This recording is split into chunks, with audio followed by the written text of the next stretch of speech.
Oh, dude, Yo, what's you going on, got guys? me DJS ready. here. I wanted to bring you guys a recap of Game of Thrones Season 4, Episode 1, titled Two Hey Swords. guys, And I'm be going to looking be for continuing swords. this series every week. Either I post it on Monday or Wednesday, depends on when I get time. Dog, But you're basically, I'm in just going to try to recap everything that happened in the Oh God. episode and kind of just give you guys my thoughts on it. Fucked up my Now, first just a fight heads now. up, I am not an expert at Game of Thrones by any means. I'm just somebody that enjoys the show. So if I get some things wrong, So how forgive do you that guys play because I'm not an solo? expert on it, like I I'm said, obviously and I new. haven't read the books or anything like that. I'm not one to read books in general. But let's go ahead and jump in. There's four different kind of sections on the episode to focus on, and so we pick up right where we left off at season 3. Actually, it seems like there's definitely been some time lapse, and there's some reason for that. I'll give you guys in a second. But it Okay, starts off how at come King's Landing. they were And secret Tywin before I Lannister see them? basically takes the Stark sword, the House sword, which was called Ice, made from Valyrian Steel, and he has the nerve to melt this down and craft his own sword from it, which is just crazy. That if you didn't know, the Lannisters don't have a Valyrian Steel sword for some reason. Their family doesn't have one, and it's like they're like the most prestigious family supposedly with all this money, but they don't have the one thing that money can't buy. I guess at the time was a Valyrian steel sword. There just wasn't enough Valyrian steel, I guess, or something to that effect. Me, I promise. Anyway, he melts down this sword, this mammoth of a sword from the Stark family, which is sad that the Stark family loses their sword. But he melts it down into two swords, and he made a larger one and then a smaller one, and then he gives his son one, the dude that had his hand cut off from the previous season.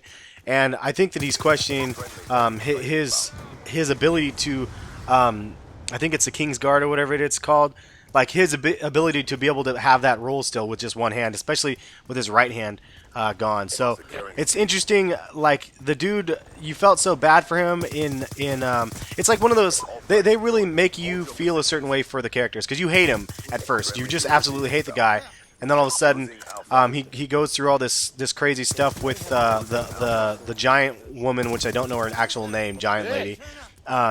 And then he has some sort of compassion for her, and then you kind of feel like, wow, like maybe he's not all bad, and he does some things, and he did some things in season 3 to look out for her and save her life, basically.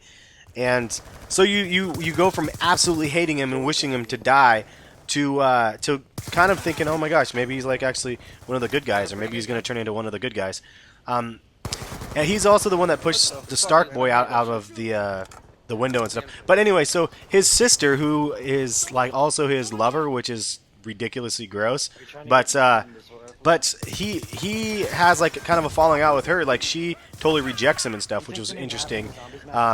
Like he went through all this crap and he comes back with one hand and stuff, and she's just like totally not interested now. And there's just other things kind of on her mind other than him, I guess. So that was interesting. I don't know necessarily how that's going to play out, but it definitely leaves some tension there.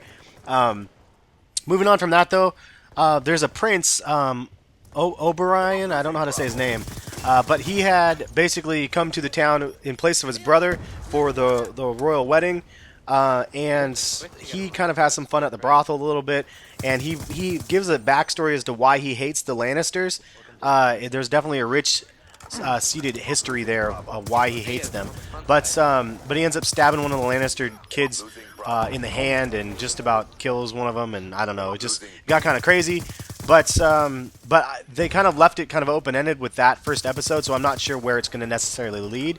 But there's definitely, you can just see there's tension, and he's there to do some work against the Lannisters. So that could be a good thing. You kind of already almost like him because he hates the Lannisters, and everybody kind of hates the Lannisters at this point. So that kind of sums up King's Landing, and then if you want to go to the next section of the episode, the North, there are these weird-looking people called the Thenns, I think, and they arrive down to the area where these Wildlings are when Jon Snow's like girlfriend chick is, and she's all butthurt because he left her, and then he made his way back to the Black Rock or whatever the thing's called, and so they're like sitting down there, and these then people come through. Or Thenns, I guess they're called. You guys gotta forgive the pronunciations and shit. But anyway, so they come through there, and then they're like they don't get along with each other. But I think it's one of those situations where they're going to work together with the Wildlings just to get revenge from Jon Snow and the Night's Watch and stuff. So it's going to be interesting. But they plop down a bag and start a little rotisserie, and it ends up being an arm, showing that they are actually cannibals and stuff, which you can just guess because they look like cannibals. They look totally messed up. But that was kind of an interesting little segment, and let's let you know that there's some pretty big armies and pretty big badass dudes that the Night's Watch and stuff are going to probably have to look out for.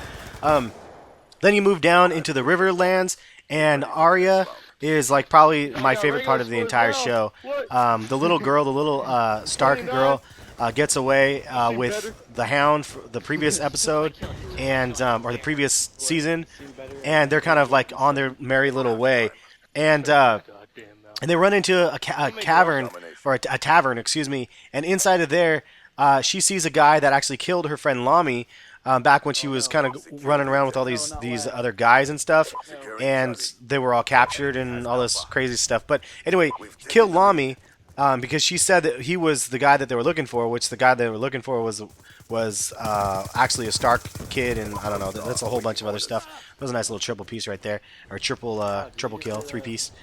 Anyway, so she kind of like leads the Hound down there, and the Hound's like, there's a whole bunch of them. There's at least however many horses. So he's like, I'm not really feeling like going to my ass handed to me. But she like pretty much leads us on, and he's like, we're not going in there. And all of a sudden the door opens, and then he's like, well, looks like we're going in there. So they go inside, and the Hound is just a badass dude. Like, he's another character that you just hate, but you also like love him. Like, he's protecting the little girl, maybe for other vested interests, but maybe just because he's a good person. I don't know, but it's dope. There's like the dopest thing. The Hound goes crazy, destroys all these dudes. She gets up, smacks the guy on the head, and then does exactly what the guy did to Lommy. Basically, pushes the sword. It was called Needle. That her sword was called Needle, and he actually had the sword. So he grabbed her sword back and put it right through his throat and just slit it right through the throat, like into the throat, and killed the guy. And it was just epic. Like to see her get the revenge that she deserves, like, was awesome. And she seems to be the only one out of the Stark family at this point is getting the upper hand in situations, is standing up to people and getting the revenge. It happened at the end of last season where she went crazy on one of the guys that was said to kill her brother, and basically he said it was him that like puts the Hound's head on the body and all this other stuff, and she walked up to him and just stabbed the crap out of him. It was just dope to see that she's getting her revenge, and it just, I don't know, it just makes you happy for some reason, as twisted as that is. And then the last part of the episode, across the narrow sea, the Danaries Targaryen, I don't even know how to say her name properly, the badass dragon chick, it shows that the dragons are much bigger, so that's why there's a bit of a time lapse from the end of last season to now, and the dragons are just ginormous, and they're fighting over like a sheep or a lamb or something like that. And she, I think, was kind of intervening a little bit, and they snapped back at her. And it just goes to show that she cannot control the dragons 100%. It's not like it's not like they're like one brain unit, and she can just tell them to do whatever they want. When it came down to food, they're wild like animals, and they were going to eat. So it was kind of an interesting situation that happened there. Also, there's another little situation that happened. I don't necessarily even know who the people are, but people that are marching for her. Which one of the guys, I thought that the guy that was marching for her at the end of last season was like gonna be courting her or something, but I don't even know what happened to that guy this season, unless he cut his hair and I didn't recognize him. But anyway, some other guys, it looks like there's some sort of potential love interest with some other guy. He shows her a bunch of flowers and all this stupid crap, but it makes sense. The scene makes sense. I just didn't want to get too deep into it. Anyway, as they're marching down, they discover a child slave hung from a sign, and they say, well, how many? They said. People went ahead and they checking the mile markers, and there's a body every single mile marker all the way to whatever town they're going towards.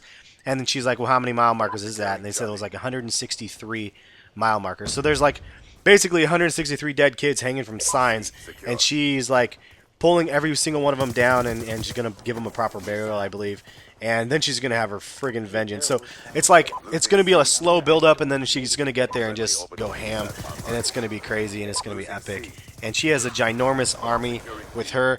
I don't know how the book goes again, but I know that there's a bunch of things that they're kind of planning on and slowly going to be putting all the pieces together, and it's just going to be crazy, and I'm looking forward to it. And again, there's just so many insane things that happened from the end of season 3. I just rewatched like the last 2 episodes again from the Red Wedding, and then the last episode. It was just insane stuff, man. The season 4, I don't know what's going to happen. I just know that I'm excited to see what happens with the White Walkers. I'm excited to see whatever happens with the kids, and see if they're going, the ones that are going north, and to see why they're going north, because the kid says that he has to go north. I don't understand 100% of that, but I'm really looking forward to seeing where everything kind of goes with this season, and really excited that the show is back on. Anyway, hopefully you guys like this recap. I know this is a longer video, and the gameplay kind of fit it. This is some gameplay here that I went 60 and 7, but hopefully you guys enjoyed. And if you guys do, give the video a thumbs up, and I'll continue this series and look for more of these in a playlist in the description if you guys are just catching this first one. But definitely looking forward to the show being back on, man. I'm really excited to see what becomes of it, and we'll catch you guys later. Thanks for watching. Peace. I'm about to set it up. I'm about to go 60 and 7 like it's nothing. It's going down.